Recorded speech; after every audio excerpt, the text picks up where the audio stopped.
فأنا ناصح لإخواني بالصدع بالحق تبيض وجوههم. السكوت في مسألة الحزبية يضرها، فاصدع بما تؤمر وأعرض عن المشركين. سلامي على دماج ورجالها والشيخ يحيى ودار العلم يا سعد بانيها.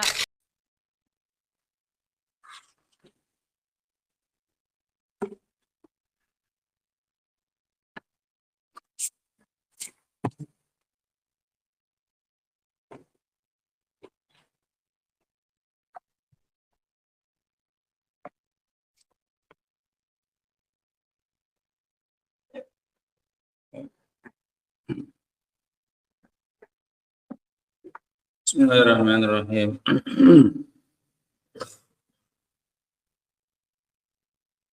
Alhamdulillah wassalatu wassalamu ala Rasulillah wa ala alihi wa sahbihi wa man wala.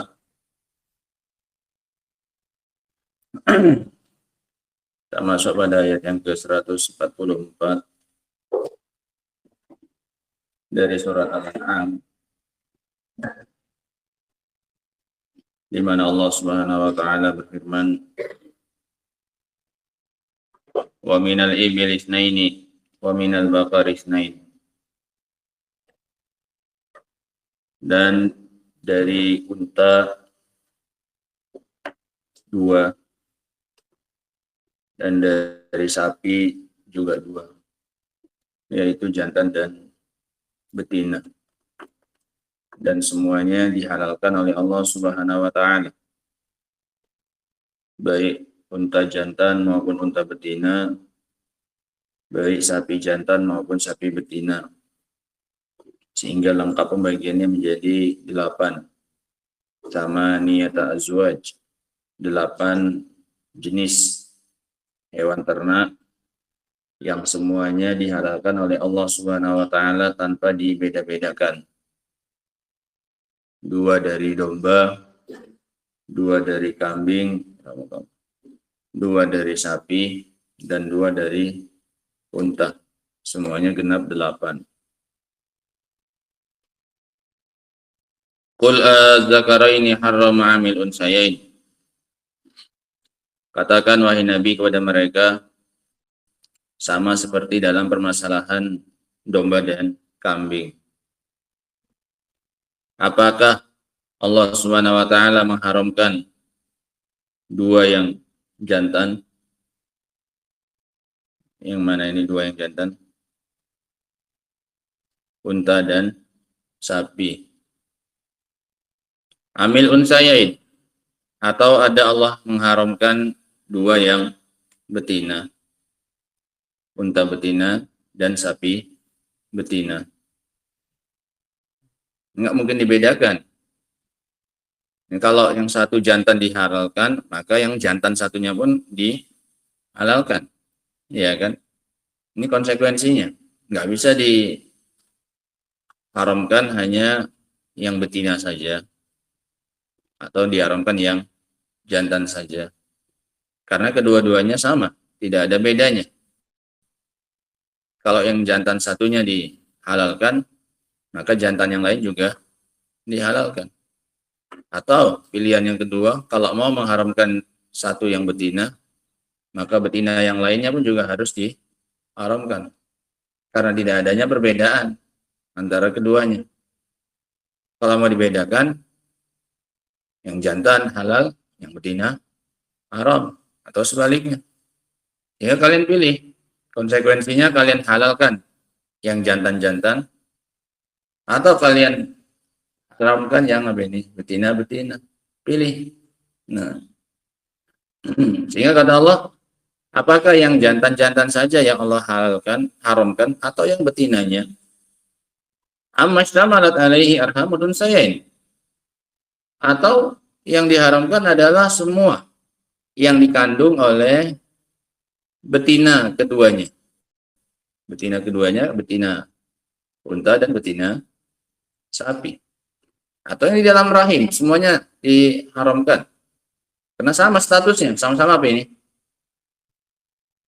Sama-sama janin. Iya kan? Baik yang di dalam betina unta atau yang di dalam betina sapi. Sama-sama apa? Sama-sama janin. Tanpa kita peduli jantan atau apanya? Betinanya. Nah, kan ini kemungkinan yang kemarin. 3 kemungkinan. Secara logika, yang nggak mungkin dibeda-bedakan, kalian pilih salah satunya. Mau kalian haramkan yang jantan saja, atau kalian haramkan yang betina saja, atau kalau mau dua-duanya, maka yang di dalam apa? Rahim. Intinya harus ada sifat yang sama untuk sesuatu yang kalian haramkan atau halalkan. Nggak bisa dibeda-bedakan. Jantan yang ini halal, jantan yang itu diharamkan. Nggak boleh. Karena nggak boleh membedakan sesuatu yang hukumnya apa ini? Sama.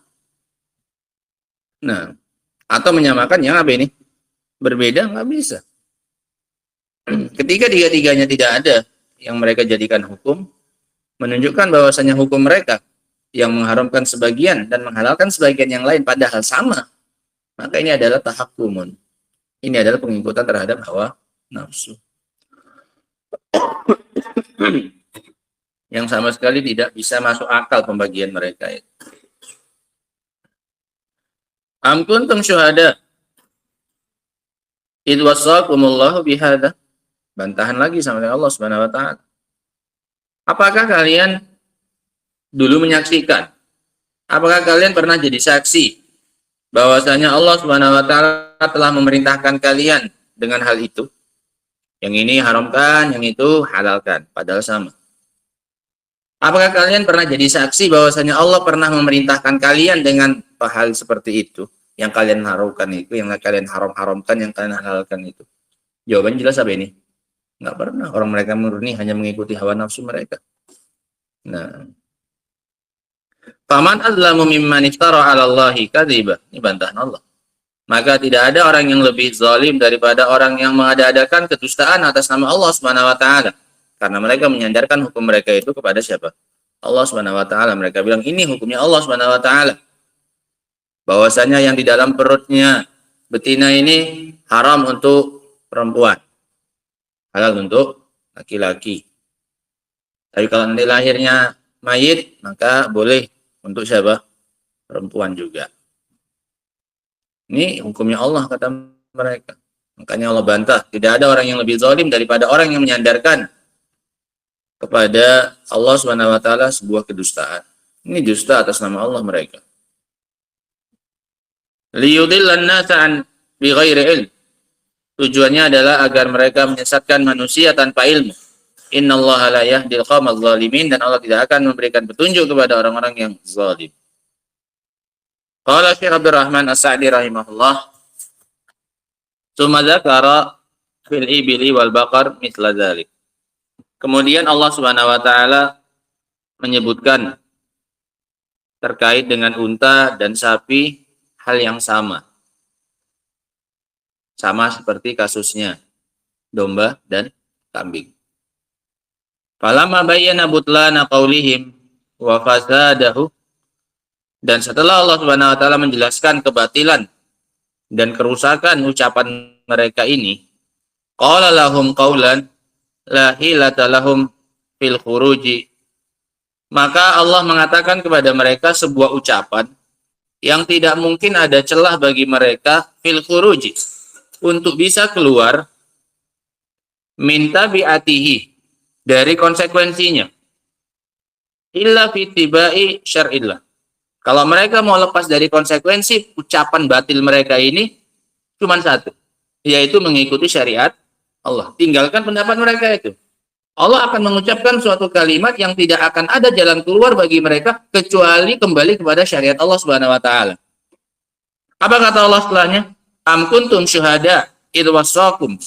Apakah kalian jadi saksi bahwasanya Allah pernah memerintahkan? Wassa ay amaro maknanya. Wassa maknanya apa?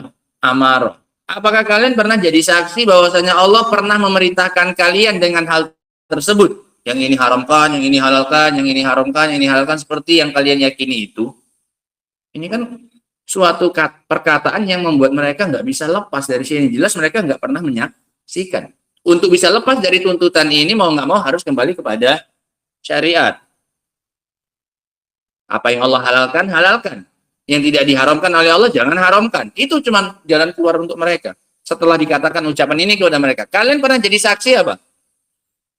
Bahwasanya Allah pernah memerintahkan kalian akan hal tersebut, apa yang sudah kalian halalkan dan haramkan itu. Jawabannya jelas apa itu?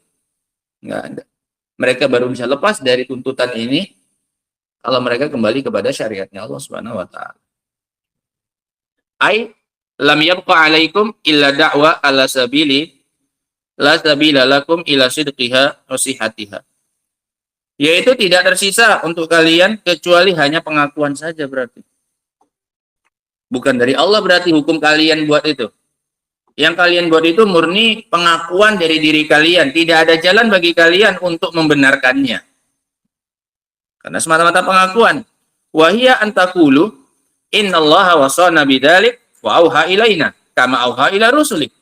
Kemungkinan yang pertama, pengakuannya kalau memang kalian mau selamat dari tuntutan ini, bahwasanya Allah pernah mewasiatkan kepada kami dengan hal ini dan mewahyukan kepada kami sama seperti yang Allah wahyukan juga kepada para Rasul. Kami juga dapat wahyu bahwasanya yang ini halal, yang ini haram. Ini yang pertama. Bal auha ilaina wahyan mukhalifan lima da'at ilaihi rusul. Bahkan yang diwahyukan Allah kepada kami berbeda dan menyelisihi apa yang diwahyukan oleh Allah kepada siapa ini? Para Rasul. Soalnya para Rasul tidak ada mengharamkan apa-apa yang mereka haramkan itu. Ini kemungkinan yang pertama. Tambah parah nanti ini. Berani berdusta atas nama siapa? Allah Subhanahu wa taala. Lima da'at ilaihi rusul wa nazalat bihil kutub, dan berbeda dengan apa yang dibawa oleh kitab-kitab. Wa hadza fira'un la yajhaluhu ahadun. Dan ini jelas apa ini? Jelas kedustaan.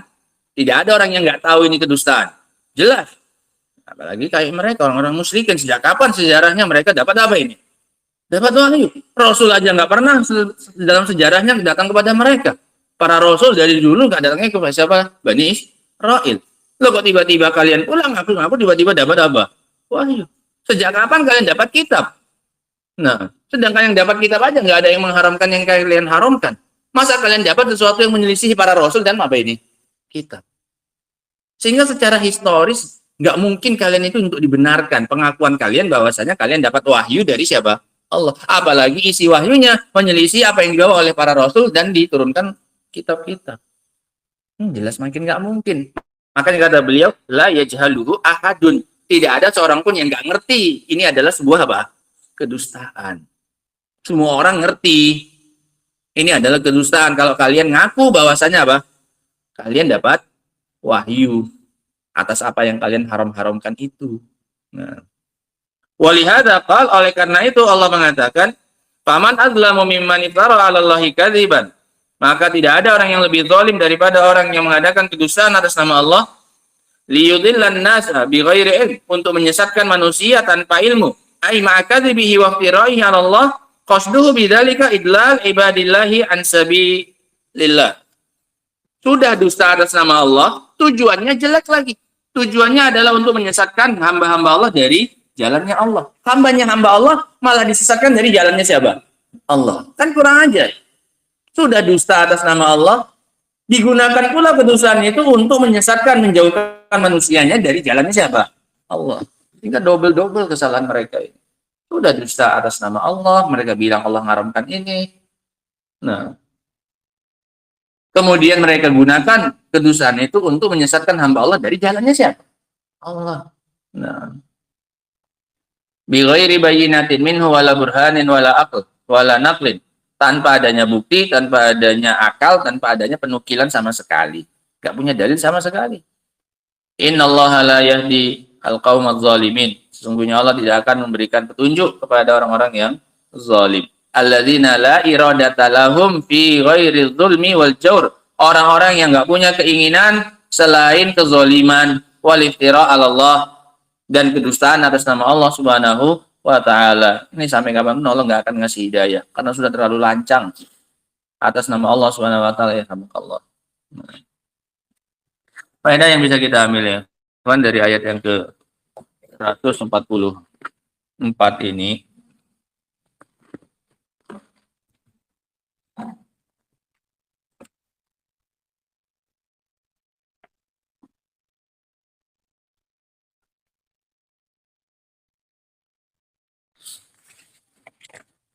Di antaranya kesimpulan yang bisa kita ambil ya kawan, la ahada adlam mimman ikhtalaqa 'ala Allahi kadziban.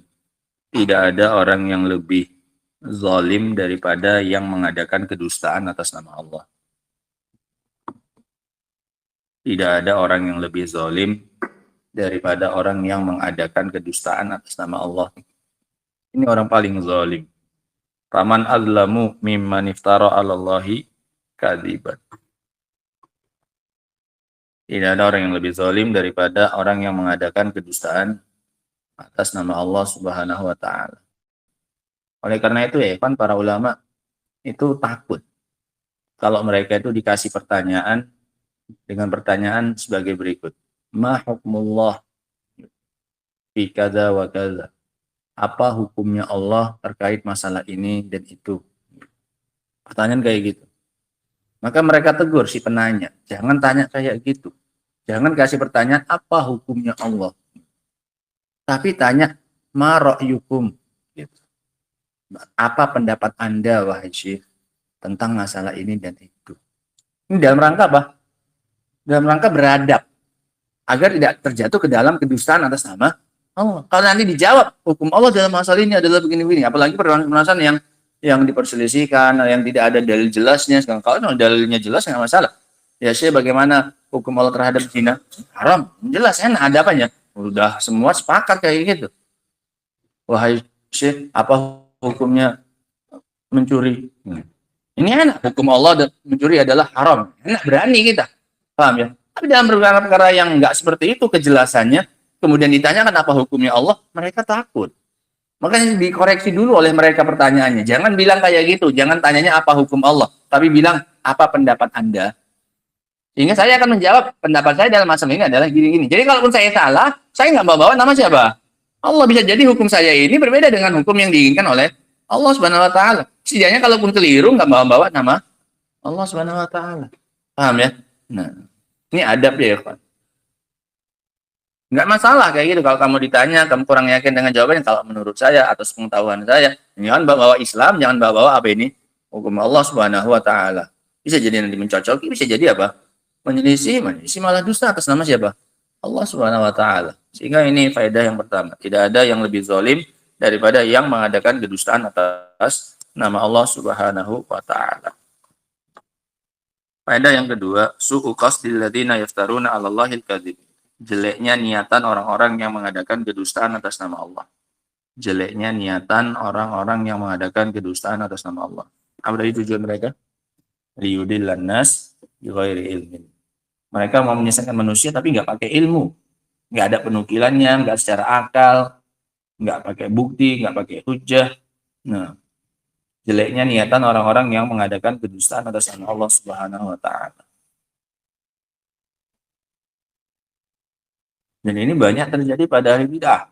Orang-orang yang bodoh dari kalangan sufi ya, mau itu jamaah tablignya ataupun yang lainnya, yang dengan lancangnya membawa-bawa nama Allah Subhanahu wa taala, membawa-bawa nama Rasul SAW untuk sesuatu yang enggak benar, untuk sesuatu yang menyelisih syariat Islam.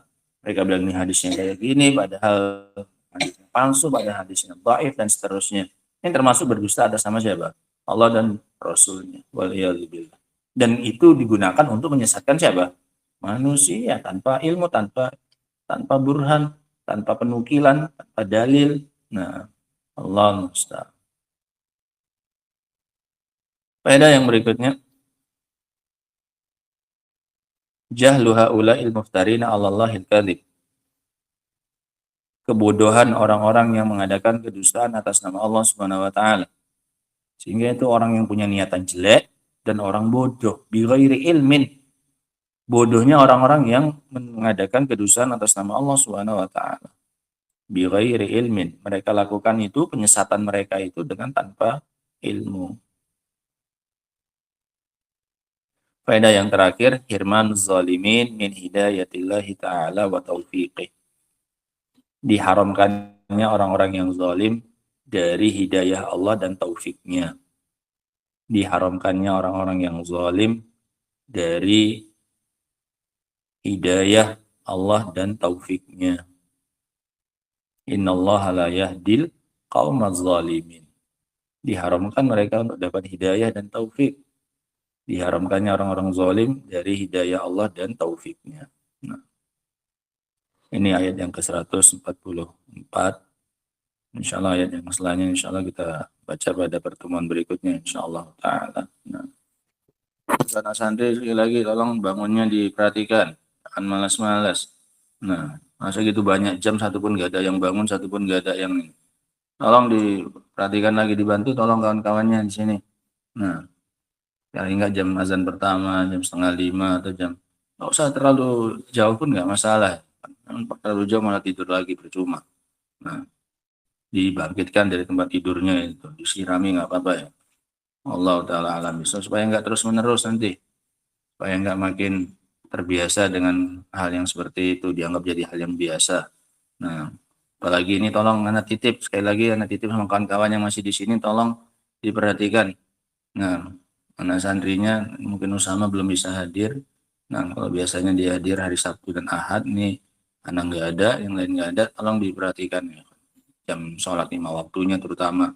Nah, dan juga jam keluarnya yang dibatasi. Selain hal-hal yang penting maka nggak ada, dikasih jamnya saja, nanti anak kasih tahu jamnya jam berapa boleh permisi, biar nggak terlalu sering permisi. Nah, apalagi untuk sekedar hal yang remeh-remeh, untuk jajan. Dan terus terang ya kita kalau untuk jajan aja dipanggili untuk permisi aja pun capek kita. Saat permisi mau kemana? Ke grocery, ngapain? Beli jajan. Nanti datang lagi gitu juga. Mending kita pakai jam aja, pakai waktu aja. Baru boleh jajan jam 5 sampai maghrib, udah. Atau jam sekian sampai jam sekian, udah enak kan gitu. Ini kalau hal untuk yang remeh-remeh, kalau untuk hal-hal yang penting tadi nggak masalah gitu. Permisi mau ke dokter, permisi mau beli obat atau apa, ini mungkin jam berapapun kita dipermisi, mungkin kita nggak jadi masalah. Kalau boleh-boleh permisi untuk hal-hal yang remeh-remeh saja. Nah, maka ini nggak pantas ya, kayak nggak bisa ditunda gitu, kayak nggak dikasih makan seolah-olah. Jadi mau nggak mau kebutuhan jajannya itu harus segera dipenuhi. Ini tolong, nggak ada jam hari-hari yang kayak gitu tuh nggak ada kayak gitu ya. Kan hari-hari santri, hari mondok. Nah, sehingga ini santri cuma 10, tapi sampah jajannya itu luar biasa. Udah makin besar. Sampah-sampahnya, sampah popnya, sampah apa. Nah, boleh silahkan harta-harta kalian gitu. Tapi yang namanya identiknya dengan santri itu dari dulu. Nah, nggak berubah, itu memang hidup serba ini. Susah. Dan itu kadang memang bukan di setel demikian, enggak. Memang karena rata-rata satu yang biasa mondok itu memang bukan orang-orang yang apa ini, yang mampu, ya kan? Sehingga ada keterbatasan dari sisi ekonomi. Yang keterbatasan dari sisi ekonomi ya biasanya kan merembet kepada keterbatasan jajan ala kadarnya. Nah, sehingga gaya kehidupannya itu tolong dikondisikan supaya kalian itu dapat pelatihan, gitu. Dapat pelatihan biasa hidup apa ini susah. Nah, bukan sengaja menyusahkan diri, enggak gitu. Cuman kesannya itu jangan jadi malah lebih enak kita tinggal di pondok daripada di rumah. Kalau di rumah dijatah, mau minta uang itu takut sama bapaknya. Nah, kalau di sini kan enggak, dikasih uang tiap bulan sekali dalam jumlah yang sangat besar, jajan pun enggak ada yang batasi. Akhirnya malah lebih mewah kehidupannya di pondok daripada kehidupan di mana? Di rumah. Jangan kebalik ya. Nah, paham ya? Ini semuanya untuk membantu belajarnya kita.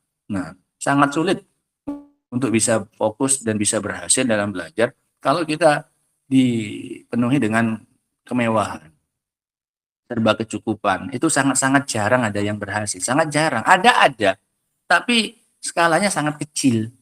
Kebanyakan yang berhasil itu yang dengan apa adanya. Walaupun dia punya, tapi memang nggak mau yang kayak gitu-gitu. Apa tujuanku belajar? Apa yang bisa membantuku belajar? Aku lakukan. Adapun yang mengenak-enakkan dirinya, nah, dan jadi kebiasaan, ini sebenarnya jarang kalau kita perhatikan dari dulu kita mondok, jarang ada yang apa ini berhasil, sangat sangat jarang ya. Nah, wallahu ta'ala alam bishawab, nih tolong tahunnya, nah, terutama untuk hari-hari seperti ini Sabtu dan Ahad, nah, untuk diawasi terutama sholatnya yang wajib-wajibnya ya kan. Wallahu ta'ala alam bishawab. Dan juga kalian sudah besar, jangan harus menunggu arahan dari yang besar. Nah, kalian itu udah besar, banyak udah balik, nah, sudah dewasa, jangan kayak anak-anak lagi. Nah, wallahu ta'ala a'lamu bishawab. Alhamdulillah, subhanakallah bihamdik, asyhadu an la ilaha illa anta, astaghfiruka wa atubu ilaik. Alhamdulillah rabbil alamin.